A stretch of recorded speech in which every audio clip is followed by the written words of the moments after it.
Dear students, आज जो हम अपना टॉपिक स्टार्ट करने जा रहे हैं that is application of group theory in factoring the secular equation in MOT यानी मॉलिक्यूलर ऑर्बिटल थ्योरी। देखिए, मॉलिक्यूलर ऑर्बिटल थ्योरी में या जैसे आपने जब क्वांटम केमिस्ट्री पढ़ी होगी तब आपने वहाँ पर सेक्युलर इक्वेशंस देखी होंगी, तो वो कैसे बनती हैं ये सब तो मैं नहीं बताने जा रही हूँ। बस हम यहाँ पर देखेंगे कि हम ग्रुप थ्योरी को कैसे यूज़ कर सकते हैं उन सेक्युलर इक्वेशंस को फैक्टराइज करने के लिए। तो in MOT we encounter the secular equation in our attempt to solve the Schrodinger wave equation for many electron system. तो मैनी इलेक्ट्रॉन सिस्टम के लिए जो श्रोडिंगर वेव इक्वेशन जब हम सॉल्व करते हैं तब हम वो सेक्युलर इक्वेशंस वहाँ पर देखने को मिलती है।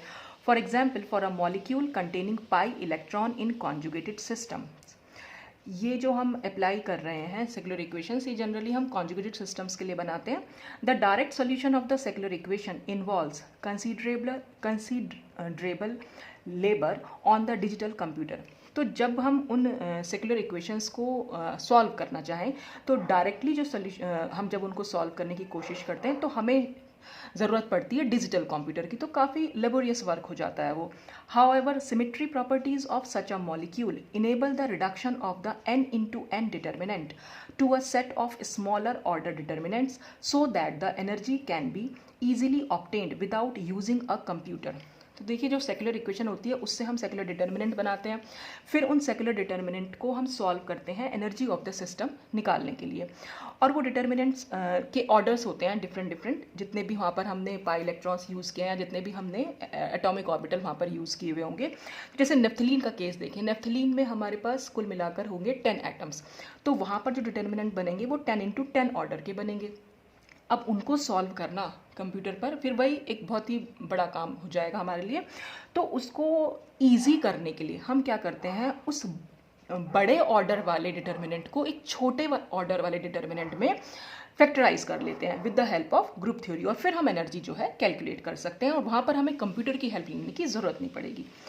तो बस इसके लिए हम क्या स्टेप्स इन्वॉल्व करते हैं वो हम यहाँ पर देख रहे हैं। तो सबसे पहले हमारे पास क्या होना चाहिए, मॉलिक्यूल का पॉइंट ग्रुप हमें पता होना चाहिए, ठीक है। उसके बाद हम क्या करेंगे, जो उस मॉलिक्यूल में एटॉमिक ऑर्बिटल्स हैं उनको हम बेसिस सेट बनाएंगे। अब वो कौन से एटॉमिक ऑर्बिटल्स को बेसिस सेट बनाएंगे तो वो हम अभी आगे डिस्कस करेंगे। और फिर बेसिस सेट बनाकर हम एक रिड्यूसिबल रिप्रेजेंटेशन वहाँ बना लेंगे, और उस रिड्यूसिबल रिप्रेजेंटेशन को with the help of reduction formula हम इरिड्यूसिबल रिप्रेजेंटेशन में चेंज कर लेंगे।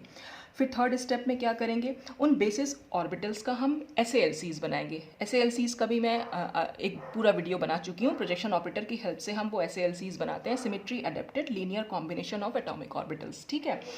तो अगर आपको नहीं पता कि SALCs कैसे बनाते हैं तो आप प्रोजेक्शन ऑपरेटर वाला जो मेरा वीडियो है वो देख सकते हैं। अच्छा, फिर use these SALCs to solve the secular equation of the conjugated pi electron system. फिर हम इन SALCs को यूज़ करते हैं उन सेक्युलर इक्वेशंस को सॉल्व करने के लिए, ठीक है। और फिर solve the resulting smaller order determinant and determine the energy of the pi electron system.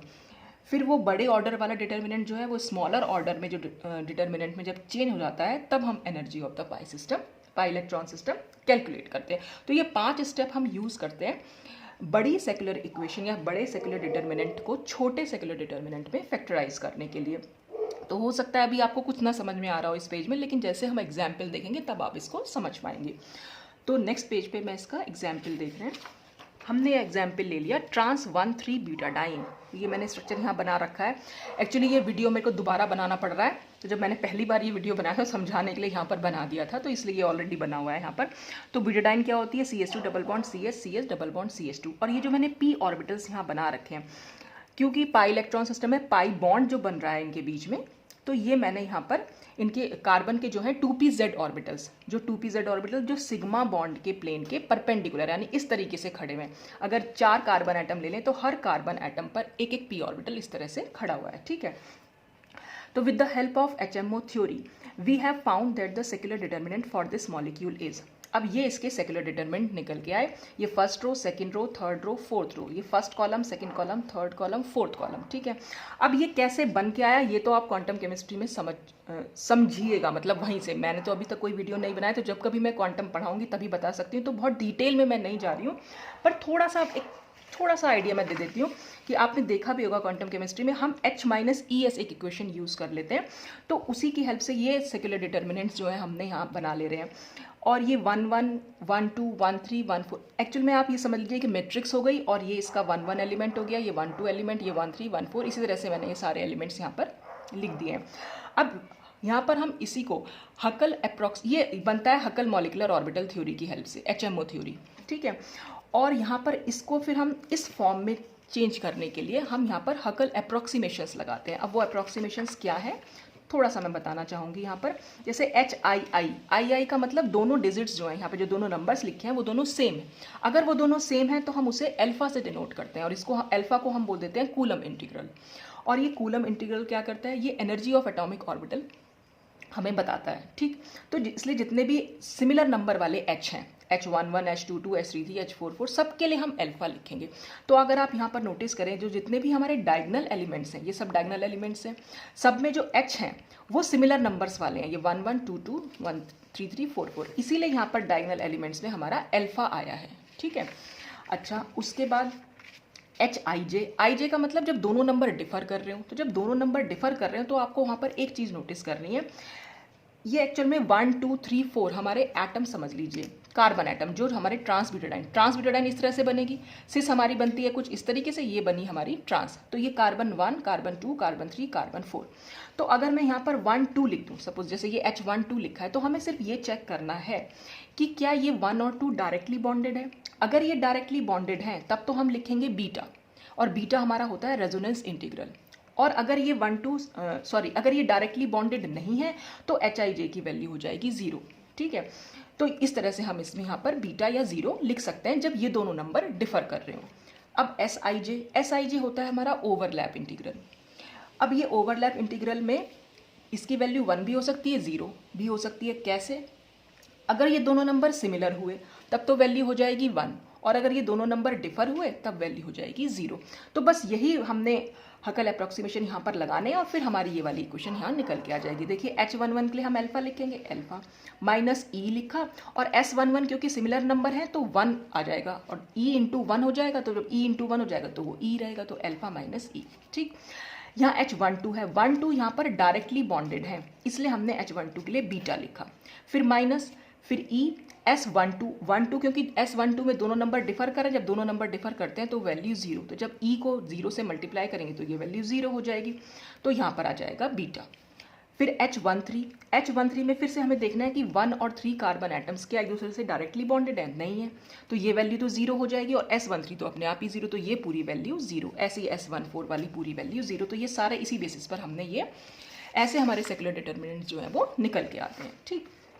अब हम अपने स्टेप्स इन्वॉल्व करेंगे। तो सबसे पहला स्टेप क्या था कि हमें मॉलिक्यूल का पॉइंट ग्रुप निकालना है, और पॉइंट ग्रुप निकालना तो अब जब अगर आप पूरी ग्रुप थ्योरी देखते आ रहे हैं तो आप पॉइंट ग्रुप इजीली निकाल सकते हैं, वो सब मैं समझा चुकी हूँ। तो ट्रांस 1,3-ब्यूटाडाइन का पॉइंट ग्रुप होता है C2H, ठीक। अब हमने क्या करना है, फिर इसको बेसिस ऑर्बिटल हमें बनाने, बेसिस ऑर्बिटल हम यहाँ 2pz ऑर्बिटल्स को बना रहे हैं। तो ये जो स्ट्रक्चर बनाया हुआ है, ये मैंने यहाँ पर जो बनाया था जब पहले समझा रही थी मैं वीडियो बनाते हुए, तो ये सिस ब्यूटाडाइन के लिए समझा दिया था, तो यहाँ पर अभी इसकी कोई ज़रूरत नहीं है, तो मैं बता चुकी। तो ये ट्रांस ब्यूटाडाइन है। अब ट्रांस ब्यूटाडाइन में हमने हर p ऑर्बिटल आपको यहाँ पर लिख दिया, और हर p ऑर्बिटल को हमने नंबर दे दिया 1 2 5 1 5 2 5 3 5 4। तो ये 4 2pz ऑर्बिटल हैं, जिसको अगर मैं स्ट्रक्चर अगर दिखाना चाहूँ इस तरीके से कुछ मैंने बनाने की कोशिश की है। ये कार्बन 1 कार्बन 2 कार्बन 3 कार्बन 4, और जो ये ऊपर की साइड आ रहे हैं ये एक्चुअली 2pz ऑर्बिटल हैं, जो इस सिग्मा बॉन्ड के प्लेन के परपेंडिकुलर हैं, ठीक है। इनके नीचे भी लोब्स हैं, पर वो मैंने नहीं बनाए क्योंकि इस नीचे की साइड कोई होल नहीं था, तो इसलिए मैं नहीं दिखा। तो आप खुद से समझ सकते हैं कि नीचे ये पूरा p ऑर्बिटल, ये ऊपर की साइड जो है वो पॉजिटिव लोब है, और इनके नीचे भी एक लोब है जो नेगेटिव लोब है, ठीक है। तो इस तरह से ये कुछ स्ट्रक्चर निकल के आएगा। अब हमें बनानी है रिड्यूसिबल रिप्रेजेंटेशन इसके लिए। तो हमने क्या करा है, हमने इन 4 ऑर्बिटल्स को जो ये खड़े हुए हैं इनको हमने बेसिस सेट माना है अपना। अब हम सबसे पहले क्या करेंगे, जो सिमेट्री ऑपरेशंस हैं बस वो हमें अप्लाई करने हैं C2H पॉइंट ग्रुप के। तो सबसे पहला सिमेट्री ऑपरेशन E, तो हमें यहाँ पर टॉप आई बनानी है, यानी कि हम ये जो ले रहे हैं वो पाई मॉलिकुलर ऑर्बिटल के लिए बना रहे हैं, ठीक है। अच्छा, अब हम क्या कर रहे हैं यहाँ, तो चारों p ऑर्बिटल जो होंगे हमारे आपस में, जब ये आपस में कंबाइन करेंगे तो एक मॉलिक्यूलर ऑर्बिटल हमारा फॉर्म हो जाएगा। एक्चुअल में 4 मॉलिक्यूलर ऑर्बिटल फॉर्म होंगे जब 4 एटॉमिक ऑर्बिटल कंबाइन करते हैं। तो वो कैसे मॉलिक्यूलर ऑर्बिटल फॉर्म होंगे वो तो हम अभी आगे देखेंगे। तो फिलहाल हमारे 4 एटॉमिक ऑर्बिटल जिनको हमने बेसिस सेट माना है, इन चारों पर कोई फर्क नहीं पड़ेगा जो ये खड़े हुए हैं जब हम ई अप्लाई करेंगे, क्योंकि ई अप्लाई करने का मतलब हम कुछ भी नहीं कर रहे हैं। तो जब ये अपनी पोजीशन पर अनशिफ्ट, मतलब ये अनशिफ्टेड रहेंगे, तो ये मैंने बताया था आपको कि जब भी हम रिड्यूसिबल रिप्रेजेंटेशन, आर का मतलब रिड्यूसिबल रिप्रेजेंटेशन जब हम बनाएंगे तो ये हर ऑर्बिटल जो है वो +1 कैरेक्टर देगा इस रिप्रेजेंटेशन के लिए। तो क्योंकि 4 ऑर्बिटल है इसलिए हमें +4 मिल गया। C2, अगर C2 कैसे जा रही है, वो C2 है कुछ इस तरीके से, ठीक है। अब इस C2 के अलोंग हम कैसे रोटेशन कराएंगे, इस तरीके से मॉलिक्यूल को, जब हम इस तरह से रोटेट कराएंगे, यानी कि ऐसे घुमा देंगे मॉलिक्यूल को, चाहे आप क्लॉकवाइज घुमाएं चाहे एंटी क्लॉकवाइज, तो आप देख रहे हैं चारों ऑर्बिटल्स जो हैं अपनी पोजीशन से शिफ्ट कर गए हैं। तो जब ये ऑर्बिटल से शिफ्ट कर जाएंगे तो ये कॉन्ट्रीब्यूट करेंगे 0। मैंने ये सब बता चुकी हूँ कि अनशिफ्टेड एटम जब होता है, या जो भी हमने एटम क्या, जो हम बेसिस सेट ले रहे हैं, यहाँ एटॉमिक ऑर्बिटल ले रहे हैं, तो जब ये अनशिफ्टेड रहेंगे तो +1 कंट्रीब्यूट करेंगे, जब ये शिफ्ट हो जाएंगी तो 0 कंट्रीब्यूट करेंगे, और अगर अपनी पोजीशन पर ये रिवर्स डायरेक्शन में चले गए तो -1। अच्छा, अब हम देखेंगे आई के अंडर भी 0 कैसे आ रहा है। आई कैसे होगा, ये ऑर्बिटल सेंटर की तरफ गए, फिर आगे बढ़े तो हमें एक ऐसा ही ऑर्बिटल मिल गया, ठीक है। यानी ये दोनों एक दूसरे को एक्सचेंज करेंगे, और जब हम यहाँ से यहाँ जाएंगे सेंटर की तरफ और फिर आगे बढ़ेंगे तो फिर हमें एक सेम ऑर्बिटल मिल जाएगा। तो यानी ये दोनों एक दूसरे को एक्सचेंज करेंगे, तो ये दोनों एक दूसरे की पोजीशन पर जाएंगे और ये दोनों एक दूसरे की पोजीशन पर जाएंगे, तो फिर से शिफ्ट हो जाएंगे चारों ऑर्बिटल, इसलिए आ गया 0। अब सिग्मा एच क्या है, सिग्मा एच जो होता है वो हमारा प्रिंसिपल एक्सिस के परपेंडिकुलर होता है। तो प्रिंसिपल एक्सिस हमारी ये थी, परपेंडिकुलर प्लेन हम ऐसे डाल रहे हैं। जब हम ऐसे प्लेन डालेंगे, यानी मिरर है, तो क्या होगा, जो ये पॉजिटिव लोब है वो तो नीचे दिखाई देगा और जो नीचे वाला नेगेटिव लोब है वो ऊपर दिखाई देगा, यानी पोजीशन इनकी उल्टी हो जाएगी। जब ये उल्टी हो जाएगी तो इसका मतलब शिफ्ट तो नहीं हो रहे हैं लेकिन अपनी पोजीशन पर रिवर्स चले जा रहे हैं, तो हर ऑर्बिटल जो है -1 कंट्रीब्यूट कर रहा है, इसलिए यहाँ पर -4 आ जाएगा, ठीक। अब ये हमारे पास तो आ गई है रिड्यूसिबल रिप्रेजेंटेशन। अब हम इसको रिड्यूस कराएंगे with the help of reduction formula. तो जब हमने रिड्यूस कराया तो हमारे पास आंसर आया ये। रिड्यूस कैसे कराना है वो तो मैं समझा ही चुकी हूँ आपको, तो पहले आप अगर नहीं समझ में आ रहा तो पहले वो वीडियो देखिएगा, वरना मैंने थोड़ा सा इसको सॉल्व कर भी दिया है। ये मैंने पार्शियल कैरेक्टर टेबल बना दी C2H की, AG, BG, AU, BU के सब कैरेक्टर्स लिख दिए, और जो हमारा टॉप आई निकल के आया उसके भी कैरेक्टर्स लिख दिए। तो अगर हमें निकालना है कि ये सब रिप्रेजेंटेशन इसमें कितने टाइम्स प्रेजेंट है, तो उसके लिए फॉर्मूला बताया ही है आपको। ये 1/h लिखते हैं, और C2H का पॉइंट ग्रुप होता है, C2H पॉइंट ग्रुप का ऑर्डर होता है 4। फिर हम क्या करेंगे, इसके आगे जो नंबर लिखा हुआ है वो, फिर AG के अंडर, AG में E के अंडर जो कैरेक्टर लिखा है वो, और टॉप आई में जो E के अंडर कैरेक्टर लिखा है वो, उन सबको मल्टीप्लाई करेंगे। तो 1 × 1 × 4 प्लस, फिर हम इसके बाहर, जो बाहर का नंबर है, मतलब जो इसके यहाँ पर नंबर है, कोई नंबर नहीं है तो इसका मतलब 1 × 1 × 0, तो ये तो 0 हो जाने वाला है, ऐसे ये भी 0 हो जाएगा। और यहाँ पर क्या होगा, यहाँ पर नंबर कुछ नहीं है तो 1 × 1 × -4, तो 1 × 1 × आंसर आएगा आपका 0। ऐसे ही आप BG के लिए निकालेंगे, तो BG में भी फिर आप BG के कैरेक्टर से मल्टीप्लाई करेंगे इन कैरेक्टर्स को, इंक्लूडिंग इनकी जो आगे नंबर्स हैं, ठीक है। तो आंसर आपका आएगा 2, और ये सब AU BU के लिए निकाल रखा है, तो क्योंकि ये तो 0 हो गई तो यहाँ पर 2 BG और 2 AU निकल के आ गया, तो वो इस तरह से यहाँ पर निकल के आया है। अच्छा, आप चाहे तो उसका स्क्रीनशॉट ले सकते हैं। उसके बाद अब इस इक्वेशन 2 का मतलब क्या हुआ, इस इक्वेशन 2 का मतलब ये हुआ कि BG में भी हमारे 2 ऑर्बिटल्स हैं जिनको हम ψ1 और ψ2 नाम दे सकते हैं, और AU में भी हमारे 2 ऑर्बिटल्स हैं जिनको हम ψ3 और ψ4 नाम दे सकते हैं। तो यहाँ पर लिखा हुआ भी है, equation 2 means BG contains 2 symmetry orbitals ψ1 and ψ2 and AU contains 2 symmetry orbitals ψ3 and ψ4। These orbitals are obtained by step 3। अब हम स्टेप 3 इन्वॉल्व करेंगे इन ऑर्बिटल्स को ऑब्टेन करने के लिए। तो देखिए, जो हमारे 4 2pz ऑर्बिटल्स थे वो 2 सबसेट्स बना रहे हैं, एक तो φ1 और φ4 और एक φ2 एंड φ3। अब ये सबसेट्स का क्या मतलब है, मतलब जब भी हम कोई सिमेट्री ऑपरेशन जो C2H में इन्वॉल्व है, अगर हम इन पर अप्लाई करें तो ψ1 या तो ψ1 रहेगा या -ψ1 हो जाएगा, या वो ψ4 में चेंज होगा, वो कभी भी ψ2 या ψ3 में चेंज नहीं होगा। मतलब ये दोनों आपस में तो एक्सचेंज हो सकते हैं या अपने जैसे रह सकते हैं, और ये दोनों आपस में एक्सचेंज हो सकते हैं या अपने जैसे रह सकते हैं, लेकिन ये कभी भी इसके साथ एक्सचेंज नहीं करेंगे, ठीक है। तो अब हम प्रोजेक्शन ऑपरेटर की हेल्प से जो हमारी रिप्रेजेंटेशन निकल के आई BG और AU, इनके लिए हम इन दोनों सबसेट्स में से एक एक ऑर्बिटल अपना चूज करेंगे, क्योंकि हमारे दोनों रिप्रेजेंटेशन में हमारे 2 ऑर्बिटल्स निकल के आ रहे हैं, तो इसलिए हमारे पास 2 लीनियर कॉम्बिनेशन यहाँ निकल के आएंगे। तो हम क्या करेंगे, प्रोजेक्शन ऑपरेटर अप्लाई किया। सबसे पहले यहाँ इस सबसेट से हमने phi 1 ले लिया, ठीक है। तो phi 1 पर हम बीजी रिप्रेजेंटेशन के लिए प्रोजेक्शन ऑपरेटर अप्लाई करेंगे, और ये मैं आपको बता चुकी हूँ कि प्रोजेक्शन ऑपरेटर हम कैसे अप्लाई करते हैं। उसके लिए हमें क्या करना है, हमने अपने जो ये थे सिमेट्री ऑपरेशंस, इनके जो हैं बीजी रिप्रेजेंटेशन में कैरेक्टर्स क्या है पहले तो वो लिख लिए, ठीक है। तो बीजी रिप्रेजेंटेशन में देखिए कैरेक्टर ई के अंडर 1 है तो मैंने 1 लिखा हुआ है, C2 के अंडर -1 तो ये -1, आई के अंडर बीजी में 1 है तो 1, और सिग्मा एच में बीजी के अंडर -1 लिखा है तो मैंने -1 लिख दिया, ठीक है। फिर इन कैरेक्टर्स को मल्टीप्लाई करना है जब हम ये ऑपरेशन इस psi 1 पर अप्लाई करेंगे, या जब हम ये ऑपरेशन इस पर अप्लाई करें। तो अगर हम ई psi 1 पर अप्लाई कर रहे हैं तो psi 1 ही रहेगा, ठीक है। अच्छा, अब हम अप्लाई कर लेते हैं C2। अब हम देखते हैं C2। अब सपोज अगर मेरा ये 1 ऑर्बिटल है, ठीक है, ये 2 है, ये 3 है, ये 4 है। C2 हमारा कैसे था, C2 थी ये, तो मैं इसको अगर ऐसे ले जाऊं तो क्या हो गया, ये जो 4 ऑर्बिटल था ये 1 की जगह पे पहुंच गया, और जो 1 ऑर्बिटल था वो 4 की जगह पे, यानी 1 में क्या चेंज हुआ, 1 जो है वो psi 4 बन गया, ठीक। तो इसीलिए मैंने इसके आगे लिख दिया psi 4, ठीक। अब हम देखेंगे आई के लिए क्या हो रहा था, आई में भी हमें 1 का देखना है चेंज। तो आई के लिए अगर हम 1 का चेंज देख रहे हैं तो हम ये क्या कर रहे हैं, यहाँ से सेंटर की तरफ गए और सेंटर से जब हम आगे बढ़े तो हमें psi 4 मिल गया, ठीक है। तो यानी ये इसकी जगह पे जाएगा, और जब ये इसकी जगह पे जाएगा इन्वर्ट होके जाएगा, क्योंकि हम सेंटर ऑफ इन्वर्जन यूज कर रहे हैं। तो जब ये इन्वर्ट होके जाएगा तो -psi 4 बन जाएगा ये, तो इसीलिए मैंने यहाँ पर -psi 4 लिख दिया है। और सिग्मा एच में क्या हो रहा है, सिग्मा एच तो हम ऐसे परपेंडिकुलर प्लेन लगा रहे थे, जितने जो भी ये ऑर्बिटल था वो सब उल्टे हो जा रहे थे, यानी जो psi 1 है वो -psi 1 में चेंज हो जाएगा। तो ये हमने -psi 1 लिखा। अब बस इसको सॉल्व कर लिया, ये हमारा क्या हो जाएगा psi 1, ये -psi 4, ये भी -psi 4, और ये हो जाएगा +psi 1। तो इसका मतलब हमारा जो निकल के आएगा वो 2psi 1 - 2psi 4 आ जाएगा, जिसमें हमने 2 कॉमन ले लिया, और इसको हम = लिख सकते हैं phi 1 - phi 4 के, ठीक है। अब इसी तरह से ये तो एक सबसेट पर हमने अप्लाई किया बीजी रिप्रेजेंटेशन के लिए। अब क्योंकि हमारे 2 लीनियर कॉम्बिनेशन है, एक लीनियर कॉम्बिनेशन तो हमारे पास निकल के आ गया, दूसरा लीनियर कॉम्बिनेशन निकालने के लिए हम इसमें से कोई भी एक ऑर्बिटल पर फिर से बीजी रिप्रेजेंटेशन के लिए प्रोजेक्शन ऑपरेटर जो है अप्लाई करेंगे psi 2 पर। तो जैसे हमने आप चाहे psi 2 पे कर लीजिए, चाहे आप psi 3 पे कर लीजिए, आंसर आपको सेम मिलेगा, बस एक नेगेटिव हो जाएगा और दूसरा पॉजिटिव हो जाएगा, ठीक है। आप चाहे तो करके भी देख लीजिएगा। तो हमने यहाँ psi 2 पर अप्लाई किया क्योंकि हमें दूसरा लीनियर कॉम्बिनेशन भी चाहिए। ये सब मैं आपको पहले समझा चुकी हूँ कि जब जैसे मैंने 2 डायमेंशनल रिप्रेजेंटेशन के लिए समझाया था कि हमारे पास अगर एक लीनियर कॉम्बिनेशन मिल जाए तो दूसरा हमें निकालने के काफ़ी सारे मेथड होते हैं, जिसमें से एक मेथड ये भी है, ठीक है। अब हम psi 2 पर जब ये अप्लाई करेंगे तो देखिए बीजी के लिए कैरेक्टर्स तो यही रहेंगे, लेकिन जब हम psi 2 पर अप्लाई करें तो बस ये जो रिजल्ट्स हैं ये चेंज होके आएंगे।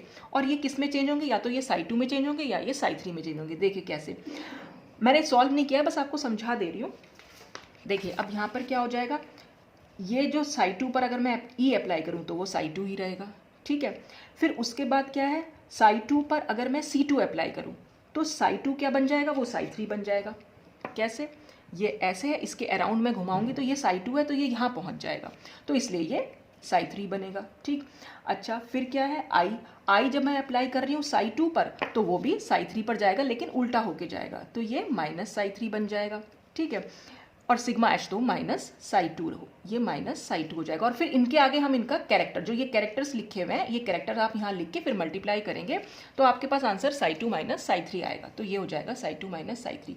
तो बीजी रिप्रेजेंटेशन के अंडर जो हमारे 2 सिमेट्री ऑर्बिटल्स थे वो हम इस तरह से ऑब्टेन कर सकते हैं। तो 2 लीनियर कॉम्बिनेशन हमारे पास निकल के आए क्योंकि हमारे पास 2 सिमेट्री ऑर्बिटल्स आ रहे थे। अब हम क्या करेंगे, AU रिप्रेजेंटेशन के लिए प्रोजेक्शन ऑपरेटर अप्लाई करेंगे फिर से psi 1 पर और फिर से psi 2 पर। तो अब की बार क्या होगा, psi 1 का रिजल्ट तो यही रहेगा, लेकिन जो कैरेक्टर्स हैं वो AU के लगाएंगे। अब हम तो जो AU के अंडर ये वाले कैरेक्टर से मल्टीप्लाई करना है और फिर सबको सम कर देंगे, तो हमारे पास एक लीनियर कॉम्बिनेशन ये आ जाएगा और एक लीनियर कॉम्बिनेशन ये आ जाएगा। तो हमारे पास चारों ऑर्बिटल्स के after normalization 4 symmetry orbitals are. अब हम नॉर्मलाइज करेंगे, नॉर्मलाइज करने का तरीका भी मैं आपको बता चुकी हूँ पहले। तो हमारा बीजी के अंडर जो 2 सिमेट्री ऑर्बिटल्स थे उनका एक के लिए ये लीनियर कॉम्बिनेशन और दूसरा ये लीनियर कॉम्बिनेशन, तो psi 1 ये हो गया और psi 2 ये हो गया, ये हमारा नॉर्मलाइजेशन कांस्टेंट लगाया और AU के लिए हमारे पास ये आ जाएगा, ठीक। अब हम इसके बेसिस पर सेक्युलर डिटर्मिनेंट्स बनाएंगे, तो चाहे तो आप इसका स्क्रीनशॉट ले लीजिए। फिर अब using these 4 symmetry orbitals the Huckel secular determinant for trans ये है। तो हमने इनको इस तरह से लिख दिया, ठीक। और ये बिल्कुल वही आया जैसे मैंने आपको शुरू में समझाया था, ये बिल्कुल वही इक्वेशन निकल के आई है हमारे पास। बस हमने यहाँ बीटा की जगह बस H12 लिखा है, हमने इसे H की फॉर्म में लिखा है एक्चुअली। तो जहाँ भी बीटा है बस वहाँ पर H का नंबर हमने लिख दिया है और कुछ नहीं है, ठीक है। बाकी सब जगह भी अभी हमने यहाँ पर 0 नहीं लिखा है, सिर्फ H का नंबर लिख के छोड़ दिया है। तो सिर्फ वो इस तरह से अगर आप लिखेंगे तो ये आ जाएगा। तो यहाँ पर HII का अगर हम इंटीग्रेशन की फॉर्म में लिखेंगे तो HII होता है साई आई H कैप साई आई और डी टॉ, और आई जे का मतलब साई आई और ये साई जे, यानी ये दोनों साई तो सेम होंगे और ये दोनों साई जो हैं वो डिफरेंट होंगे। अब हम क्या करेंगे, अब हम ये चेक करेंगे कि यहाँ पे कौन से H वाले हैं वो जो 0 में चेंज हो जाएंगे। यहाँ पर हमें हेल्प मिलेगी ग्रुप थ्योरी की।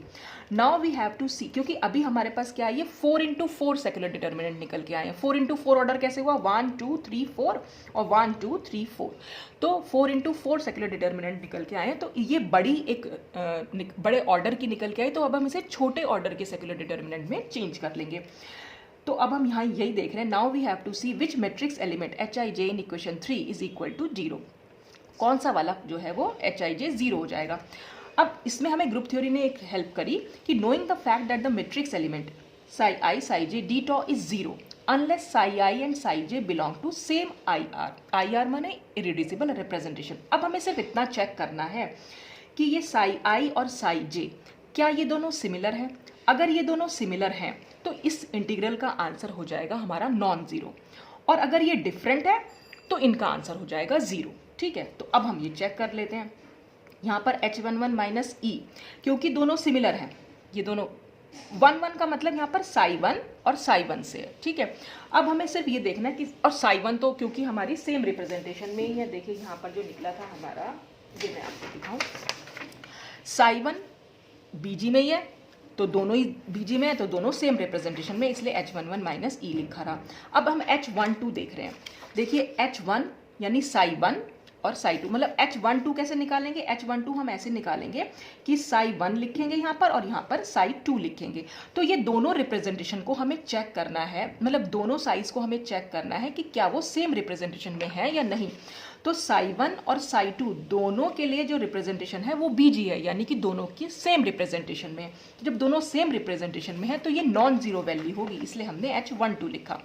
अब हम देखेंगे H13 के लिए, H13 क्या हो जाएगा, यहाँ पर साई 1 लिखेंगे और यहाँ हम साई 3 लिखेंगे। तो साई 1 और साई 3 दोनों ही अलग अलग रिप्रेजेंटेशन में है, एक बीजी में है और एक एयू में है, तो ये हमारा 0 हो जाएगा। ऐसे ही साई 1 4 को चेक कर लेंगे, ये 1 है और ये 4 है, दोनों अलग रिप्रेजेंटेशन में, ऐसे ही 0 है। तो इसी तरह से हम यहाँ पर जो 0 एलिमेंट्स हैं वो देख सकते हैं, जो नॉन जीरो है वो देख सकते हैं। तो अगर आप देखें तो हमारी जो ये 4 into 4 सेक्युलर डिटर्मिनेंट्स थे, अब ये 2 into 2 वाले ऑर्डर में चेंज हो चुके हैं। क्यों, हमने इसको फैक्टराइज किया। फैक्टराइजेशन भी मैं आपको पहले बता चुकी हूँ। जितने भी डायगोनल एलिमेंट्स होंगे, यहाँ पर ये डायगोनल जो मैट्रिक्स बन के आ रही है वो हमेशा नॉन जीरो आएगी, और जो उसमें जीरो वाले होते हैं वो सब हम छोड़ते चले जाते हैं, ठीक है। तो इसलिए हमारे पास एक मैट्रिक्स ये निकल के आई और एक मैट्रिक्स ये निकल के आई, यानी हमने एक मैट्रिक्स को हमने दो छोटी मैट्रिक्स में डिवाइड कर लिया। ये हमारी 2 into 2 सेक्युलर डिटर्मिनेंट्स हुए और ये भी हमारी 2 into 2 सेक्युलर डिटर्मिनेंट्स हुए, ठीक। अच्छा, फिर हम क्या कर रहे हैं, we see that the symmetry considerations of group theory enable the reduction of the 4 into 4 secular determinant of butadiene to 2 into 2 secular determinants. तो ग्रुप थ्योरी की हेल्प कहाँ से मिल गई हमें, ग्रुप थ्योरी में बस हमने ये रिप्रेजेंटेशन देख ली। तो इस रिप्रेजेंटेशन हमें ये पूरा सॉल्व करने की जरूरत ही नहीं पड़ी इंटीग्रल, बस सिर्फ रिप्रेजेंटेशन को चेक कर लिया और उसी बेसिस पर हमने जीरो और नॉन जीरो इसका बना दिया। अब हमारे पास दो सेक्युलर डिटर्मिनेंट्स जो है मैट्रिक्स हमारे पास निकल के आ गई, बीजी के लिए ये आई और ए यू के लिए ये आई। अब हम स्टेप 5 में क्या करेंगे, इन सेक्युलर डिटर्मिनेंट्स को अब हम सॉल्व करेंगे ताकि हम सिस्टम की एनर्जी को निकाल सके। तो the B g and A u secular determinants can now be solve to obtain the energy values. Let us evaluate the matrix elements ये ऑफ द बीजी डिटर्मिनेंट्स। हम ये H11, H12, H21 और H22 को solve करेंगे। अब देखिए H12 और H21 दोनों का आंसर सेम आएगा, इसलिए यहाँ पर मैंने इसलिए दोनों को इक्वल लिखा है।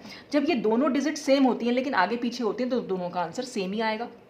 जैसे H43 और H34 ये दोनों भी सिमिलर है। अब हम इसको सॉल्व कैसे करेंगे, तो H11 का क्या मतलब होता है, integration psi1 h cap psi1 d dot. ठीक, अब हम यहाँ करेंगे psi1 और psi1 की बस हमें वैल्यूज़ रखनी है। तो psi1 की वैल्यू फिर से हमने देखी, psi1 की वैल्यू थी ये पूरी की पूरी, तो हमने ये पूरी यहाँ पर लिख दी। फिर हम लगाएंगे h कैप और फिर से हम psi1 की वैल्यू लिखेंगे और उसके बाद हमें क्या करना है, बस एक तरीके से समझ लीजिए जैसे मल्टीप्लाई करते हैं, बिल्कुल हमें वही करना है कि सब कुछ को हमें मल्टीप्लाई कर देना है। कैसे कर रहे हैं वो देख लीजिए। ये तो हमारे कांस्टेंट्स हैं, इन कांस्टेंट्स को हम इंटीग्रेशन से बाहर निकाल लेंगे। ठीक है, 1/√2 और 1/√2 को हम मल्टीप्लाई करें तो 1/2 आएगा। फिर हम क्या करेंगे, इस psi1 को, यानी अब हमारे पास क्या बचा, ये बचा, ये बचा और ये बचा, तो psi1 फिर मल्टीप्लाई करेंगे h कैप से और फिर psi1 से, यानी इसको पूरे को इसके साथ मल्टीप्लाई करना है इंक्लूडिंग दिस। जैसे हम सिंपल मल्टीप्लिकेशन करते हैं बिल्कुल वैसे आपको लिखना है, तो सॉर्ट ऑफ मल्टीप्लिकेशन हुआ ये। तो psi1 इंटीग्रेशन लगाया, psi1 फिर h कैप फिर psi1 तो और d डॉट। ठीक है, फिर क्या करेंगे, psi1 को इस psi4 से मल्टीप्लाई करेंगे। ठीक है, तो psi1 और ये क्योंकि माइनस साइन है तो इसलिए हम माइनस साइन को पहले ले लेंगे। ठीक है, क्योंकि प्लस और माइनस माइनस हो जाता है। तो psi1 फिर h कैप फिर psi4 फिर d डॉट। ठीक, तो यानी psi1 को तो हमने इन दोनों के साथ लिख दिया। अब हम psi4 को लिखेंगे, तो psi4 और psi1 का मल्टीप्लिकेशन है इंक्लूडिंग दिस h। psi4 क्योंकि माइनस में है तो हमने माइनस लिखा, psi4 h cap psi1 d dot. अब इसी psi4 को इस psi4 से मल्टीप्लाई करना है, दोनों माइनस माइनस मल्टीप्लाई होंगे तो प्लस हो जाएंगे, तो प्लस हो गया psi4 h cap psi4 d dot. ठीक है, अब under Huckel approximation above equation reduces to, अब हम इसमें हकल अप्रोक्सीमेशन लगाएंगे। हकल अप्रोक्सीमेशन मतलब अल्फा बीटा हमें यहाँ पर लगाना है।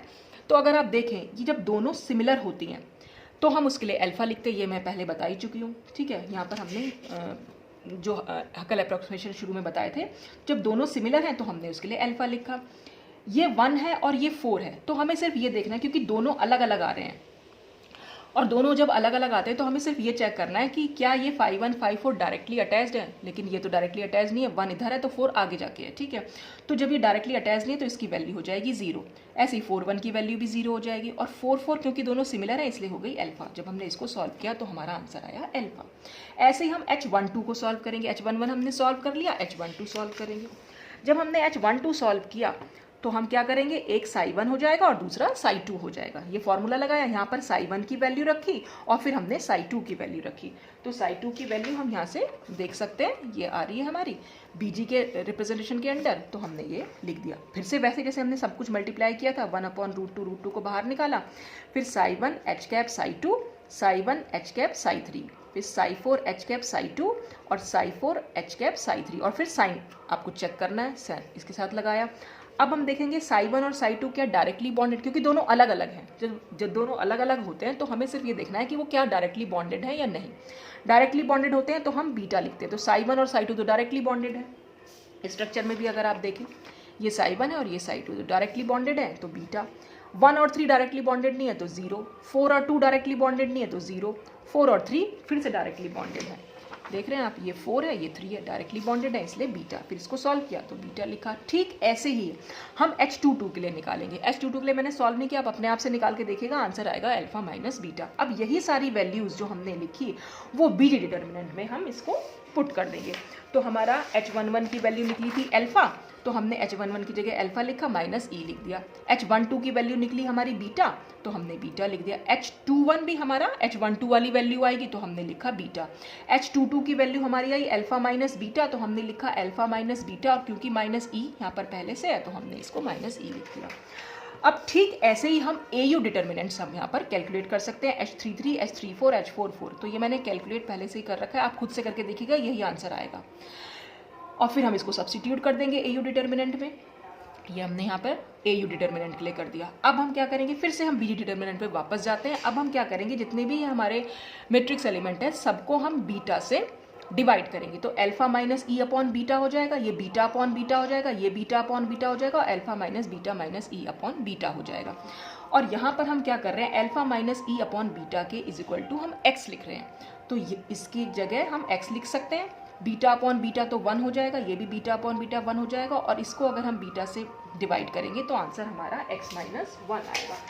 ये भी मैंने आपको पहले सॉल्व करके रखा हुआ था, ये देखिए, ये मैंने यहाँ पे पहले से जब पहले समझाया था तो ये इस तरह से इस इक्वेशन को हम ऐसे भी लिख सकते हैं, अल्फा माइनस ई को लग रहे हैं, अल्फा माइनस ई अपॉन बीटा एक्स होता है और माइनस बीटा अपॉन बीटा 1 होता है, तो हमने यहाँ लिख दिया x माइनस 1। ठीक, अब हम इस इक्वेशन को सॉल्व करेंगे। अब इस इक्वेशन को सॉल्व करने का क्या तरीका है, यहाँ से यहाँ इसको मल्टीप्लाई करना होता है, फिर माइनस साइन लगाते हैं और इन दोनों को मल्टीप्लाई करना होता है। ठीक है, लास्ट वीडियो मैंने जो बनाया था इसका वो यहाँ तक बन चुका था और फिर मेरा वीडियो बंद हो गया अपने आप से, तो मुझे दोबारा से करना पड़ा, इसलिए मैंने इसको ऐसे छोड़ दिया। बाई चांस फिर से बंद हो जाए तो आपके पास कम से कम स्क्रीनशॉट तो रहेगा, मैं दोबारा नहीं बनाऊंगी अब इसको।